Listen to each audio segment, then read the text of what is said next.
Кыргызстанда бир суткада коронавирус 241 адамдан табылып, бир бейтап каза болду. Бул тууралуу республикалык штабтан билдиришти. Ошол эле учурда 403 адам коронавирустан айыгып чыкты. Бүгүнкү күндө стационарда коронавирустан 1845 бейтап, амбулатордук түрдө 2841 бейтап дарыланууда. Бир күн ичинде өлкө боюнча 8 медицина кызматкеринен коронавирус анықталды. Үй шартынан 12 стационардан 3 медкызматкер айыгып чыкты. Кыргызстанда пандемия башталгандан бери 48151 адам коронавирус жуктуруп алган. Алардын ичинен 71270 киши айыгып чыкса, 1317 адам каза болду.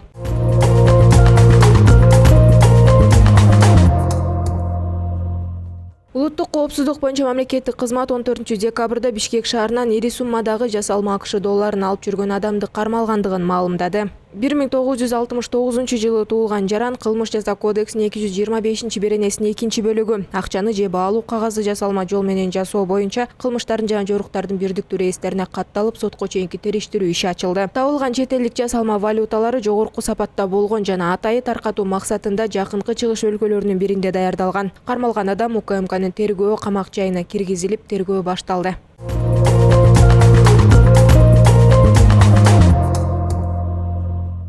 Бишкек шаарынын четиндеги нааразычылык акциясына чыккан Акча жаңы конушунун жашоочулары тарап айланма жол ачылды. Бул тууралуу Чүй облустук ички иштер башкармалыгынын маалымат кызматынан билдиришти. Маалыматка ылайык, жерине Аламүдүн райондук ийиптин ыкчам тергөө тобу барып түшүндүрүү иштерин жүргүзгөн. Натыйжада чогулгандар тарап айланма жол ачылган. Учурда Аламүдүн районунун аймагындагы абал тынч деп айтылат маалыматта. Эске салсак, кечээ 15 декабрда Акчарда тез-тезден электр жарыгынын өчүрүлүшүнө нааразы болуп, жашоочулар митингге чыгышкан. Алар айланма жолду тосуп дөңгөлөк өрттөшкөн.